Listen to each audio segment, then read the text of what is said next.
Bon, tu vois Steven, ce qui est important, c'est la technique, la précision. Tu as vu, j'ai touché les points vitaux. Et en aucun moment, j'ai utilisé la force musculaire. La technique l'emportera toujours sur la force brute.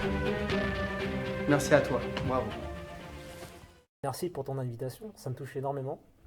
Ben, merci de m'inviter. Voilà, donc tu as plein à laisser charger en ce moment, surtout avec Bercy, hein, Un que tu peu as fait compliqué, récemment. Donc voilà, présente-toi pour ceux et celles qui ne te connaissent pas encore. Bien, ben, je suis Franck Repers, j'ai dans quelques jours 54 ans. Je suis ancien athlète de haut niveau, donc j'étais à l'INSEP pour ceux qui connaissent, en sport-études. Ensuite, j'ai commencé une carrière donc en athlétisme. Ensuite, j'ai poursuivi par une carrière dans la boxe. D'accord. Boxe anglaise, boxe thaïlandaise, boxe américaine. Ensuite, je me suis intéressé aux arts martiaux, le Viet Vo Dao. Et puis doucement, j'ai glissé vers quelque chose qui me tenait à cœur, c'est l'efficacité.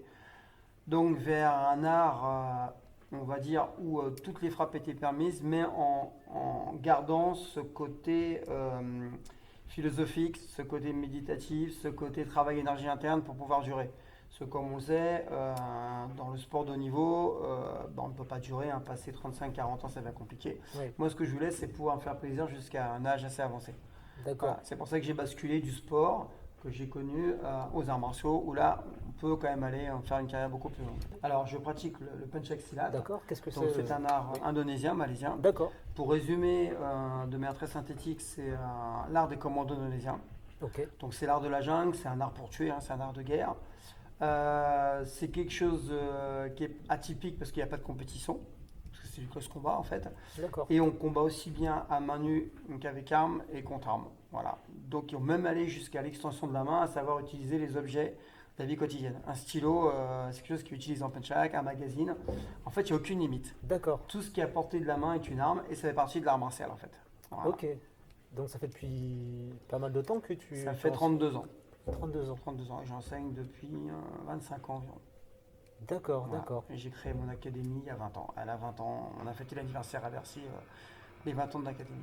récemment, d'accord, En fait, la particularité, c'est que le punchak de l'académie, je l'ai adapté. Je l'ai adapté D'accord. aux Occidentaux. d'accord, À savoir que quand on voit le punchak tel qu'il est pratiqué en Indonésie, oui, c'est un punchak traditionnel où effectivement on reproduit des formes animales et ça demande des qualités physiques un peu au-dessus de la moyenne d'accord, sur des positions basses avec des positions ergonomiques particulières. On travaille beaucoup sur les positions dites cobra où là il y a des flexions de jambes. Donc des gens qui sont en surcharge pondérale, des gens qui ont un certain âge, qui commencent à 30 ans ne pourront pas forcément le pratiquer. d'accord, Moi je l'ai rendu accessible. Alors quand c'est des enfants de 5 ans, on peut le pratiquer, on s'en sert d'accord, comme outil spécifique pour adapter le punchak à la morphologie et les amener au monde des adultes. En fait, on forme leur corps d'accord, au monde des adultes par un tas de techniques. Par contre, quand j'ai des gens qui arrivent à 30 ans, 40 ans, 50, comme j'ai tous les jours dans les salles, et qui n'ont pas envie de faire 6 heures par jour, oui, bon, en fait, j'ai adapté le punchak à la morphologie de l'occidental et de l'homme moderne. Quoi. À d'accord, savoir les gens qui font 2 fois 1 heure par semaine, 1 heure et demie. Quoi. d'accord, donc tu t'adaptes, J'ai adapté l'art, ouais, parce que de toute façon, si on n'adapte pas l'art, qu'est-ce qui va se passer? Les gens vont faire du mimétisme. Ils vont vouloir reproduire des choses qui sont faites par des gens qui ont un corps adapté à l'art. Et là, on va à la casse. Là, d'accord, c'est des problèmes musculo-squelettiques, des problèmes ligamentaires assurés. Je le dis parce que je l'ai vu. d'accord, Moi, je suis responsable de la commission nationale en France. Je fais oui, passer tous les ceintures noires devant moi. Et j'ai constaté que les gens qui forçaient leur corps à être comme un autre, bah, déjà, pour moi, c'est un manque d'intelligence. Hein. Et d'accord, c'est la non-capacité à adapter. Donc, qu'est-ce qu'ils font? Ils forcent. C'est un peu, on va visualiser ça très simplement, quelqu'un qui n'est pas souple. D'accord? On lui fait faire oui, un écart X, on lui monte dessus pour qu'il aille plus loin. mm, Bon, bah, c'est la fracture assurée, bah, c'est un peu ça. d'accord, Non, non, moi j'ai adapté et ça fait que les gens arrivent à un niveau élevé sans pour autant briser leur corps. Donc ils sont plaisir. d'accord. Donc tout est dans l'adaptation, Complètement. l'écoute du corps, connaître Voilà, ses limites. exactement. Aussi. D'accord. Donc du coup, est-ce que tu as un type d'alimentation particulière? Ce qui est certain, c'est qu'il y a des aliments que j'évite ou que je limite. La viande, le lait, non? Non, je mange de la viande, Ouais, plus de la viande blanche que rouge. d'accord, Je mange des légumes, bien sûr, des féculents. J'ai un régime quand même assez protidique, assez d'accord. carnassier. Depuis combien de temps tu fais ça Depuis tout jeune. depuis tout jeune, Je hein? mange comme ça depuis tout jeune, je bois pas beaucoup d'alcool, je fume D'accord. pas. Et particularité, je suis un régime relativement serré, relativement sur 6 jours, et le septième jour, je me relâche. En fait, je m'octroie un jour de relâche par semaine pour relancer le métabolisme. Parce qu'en fait, je suis préparateur physique, hein, D'accord. et je sais comment on peut sécher, on peut maigrir. Un exemple, j'étais à 108 kg, j'étais plutôt genre Ah oui, bodybuilder quand même. il y a quelques années, et je suis D'accord. descendu à 74 kg pour Bercy, tablette de chocolat. D'accord. Donc en fait, ça c'est l'alimentation. L'entraînement est identique. Ce qui fera la différence, c'est l'alimentation. Donc je sais D'accord. comment on peut grossir, comment on peut maigrir. Ce que je sais aussi, c'est quand on est en surcharge pondérale, on n'est pas bien, le corps est quand Oui. même assez martyrisé. Mm. Et à l'inverse, malgré ce qu'on pense, quand on est très sec, c'est pas naturel et le corps est en faiblesse. Il faut trouver un D'accord. juste équilibre. Les gens qui sont secs toute l'année sont des gens qui sont soit sous-produits, soit des régimes excessifs, ça abîme le corps. Donc D'accord. il y a un juste équilibre à trouver. Mais je ne suis pas quelqu'un qui suit un régime strict parce que après, ça peut causer des problèmes d'ordre psychologique. Parce que moi, D'accord. je travaille autant le physique que le psychologique. Ok. À travers plein de techniques, peut-être on Ça va parlera tout à l'heure. ensemble. Voilà, pour moi, c'est lié. Si on va pas bien physiquement, on va pas bien psychologiquement et l'inverse. Donc il faut trouver le juste équilibre qui ne rend pas frustré. D'accord. Donc tu prends pas de compléments alimentaires. Je l'ai fait. Tu l'as J'ai fait? fait une époque, j'ai pris des protéines en poudre, des acides aminés, mais franchement, j'ai pas vu la différence. Sachant que je suis pas bodybuilder, j'ai Ouais. pas vu la différence. Non, par contre, je prends des oméga 3. D'accord. Je prends des vitamines C l'hiver quand je suis D'accord. fatigué, mais ça va pas plus loin. Voilà. Même en tant D'accord. qu'athlète de haut niveau, jamais j'ai pris autre chose. Donc du coup, ça t'a du coup appris aussi à gérer le stress. Ouais. Alors moi, j'ai un parcours un peu particulier, Ouais. c'est que à l'âge de 18 ans, déjà, je me suis intéressé à la sophrologie. D'accord. Il faut savoir quand même que ça Ah fait oui. plus de Donc tu 35 as ans. un parcours. Donc j'étais voilà, donc je passais un peu pour un martien parce que à l'époque on n'en parlait pas. Donc D'accord. j'étais voir un psychothérapeute qui travaillait à la sophrologie. D'accord. Je lui dis clairement, j'ai pas de problème particulier, même Ouais. si tout le monde a des problèmes, entre parenthèses.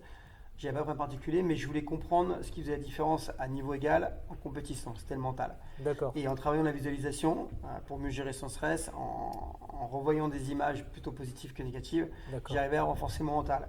De là, j'ai basculé sur le yoga, sur des techniques, on va dire, thérapeutiques, du D'accord. genre digiponcture, ainsi de suite. Puis j'ai continué jusqu'à l'EFT, des techniques un peu poussées américaines. Et je suis hypnothérapeute, jusqu'à mon diplôme d'hypnothérapeute. D'accord. Je suis hypnothérapeute diplômé depuis un an.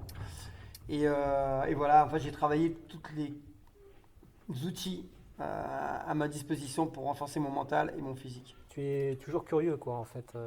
Ouais, je suis quelqu'un qui aime bien la science, je suis quelqu'un qui aime bien comprendre. Ouais. Et je pense que s'arrêter au physique, c'est un peu limité. Donc tu as vraiment tout travaillé, le mental que le physique. Les deux en même temps. Tout Les le deux en même temps. Ouais, tout le temps. Tout le temps. Et du coup, tu as eu une nette amélioration, j'imagine, l'un et l'autre. Mais en fait, ça Entre m'a les deux. amélioré là. Bon, dans l'art martial, bien évidemment, surtout dans ma vie de tous les jours. Comme je dis Ouais. toujours, on se bat plus avec les pollutions externes et avec des gens qu'on rencontre que dans la rue. Je parle de bagarre physique. Donc, il faut mieux travailler son mental pour mieux vivre Ouais. que pour se battre. Parce que se battre, c'est. Moi, je me bats jamais. Donc, voilà. Et en fait, ce que j'ai découvert, c'est que je me comporte mieux avec les autres et du fait que je me comprends mieux, D'accord. je me comporte mieux avec les autres. Donc, j'apporte, à mon avis, plus de choses aux autres. Très Et à bien. mes élèves, quoi. Parfait. Donc du coup, est-ce que tu as des projets actuels et futurs? Alors, des projets, j'en ai toujours, c'est bien le problème. Oui, j'imagine. Ouais, c'est un peu mon souci. J'en ai trop. Mon premier projet, bon, c'est clair, c'est de développer le Penchak en France. D'accord. Développer mon académie, parce que j'ai des gens bien au sein de mon académie. J'ai des profs et des élèves qui méritent que je puisse les aider. Donc pour ça, ça demande d'être structuré. Donc je l'ai structuré à travers une fédération, mon académie dans un premier temps, en local. À travers une fédération, il faut quand même savoir que le Penchak n'était pas reconnu il y a 20 ans. Je l'ai fait reconnaître D'accord. par des fédérations de karaté et ensuite par des fédérations de multisports. D'accord. Et ça a permis de le développer. C'est qu'actuellement, les gens peuvent enseigner légalement, ce qui n'était pas le cas il y a 20 ans. D'accord. Donc je l'ai structuré à travers des référentiels techniques, ainsi de suite. J'ai créé des grades pour le domaine pédagogique. Oui. Et là, mon ambition, c'est un peu de s'étendre en Europe. Bon, j'ai déjà commencé en Suisse, ainsi de suite, en D'accord. Belgique, en Espagne. Mais arriver encore à le développer pour que les jeunes qui sont pris de passion pour cet art puissent en vivre. On peut D'accord. commencer à en vivre, mais je voudrais que vraiment tous ceux qui veuillent puissent en vivre, quoi. Les jeunes connaissent le Panchasilak ou pas quand tu en parles? Ouais, si ça commence. Oui, Alors, ils connaissent, effectivement, ils c'est connaissent. pas aussi connu que le karaté Ouais. ou que le MMA, Oui. mais ça commence parce que je vois à Bercy, tout le monde connaissait le Penchak, quoi. D'accord. Donc voilà, maintenant, il faut être honnête, hein. Si on dit le mot Penchak dans la rue, peu de gens, je pense, vont connaître. Mon idée, justement, c'est commencer à le rendre accessible comme un autre art martial. D'accord. Est-ce que tu aurais un mot de la fin pour nos camarades qui nous regardent? Alors, Une phrase, un mot qui ouais, te... bon, alors, déjà, personnellement, ce que j'aimerais, c'est que mes profs et mes élèves continuent à travailler là où ils travaillent. Ça veut dire dans le respect des autres disciplines, Ouais, dans la construction, sans chercher à écraser les autres, à critiquer. Parce que souvent, les gens, dans les arts martiaux, parfois, ouais. cherchent à grimper en critiquant en disant mon style est meilleur. L'ego. Je suis les. Voilà. Et en fait, c'est un problème d'ego, tout à fait. Et je pense que là, ils sont bien partis. Ils ont compris qu'il faut essayer, dans un premier temps, d'être le meilleur dans sa discipline, donner le meilleur de soi-même Ouais. et sans s'occuper des autres, en fait. Et si vraiment on est bon, on sera reconnu par le milieu. Ça, c'est la première chose. Et sur le plan général, plus ouais, généraliste, ce serait que le penchak soit vu et soit connu du grand public. Ça commence à se faire, mais on en est loin.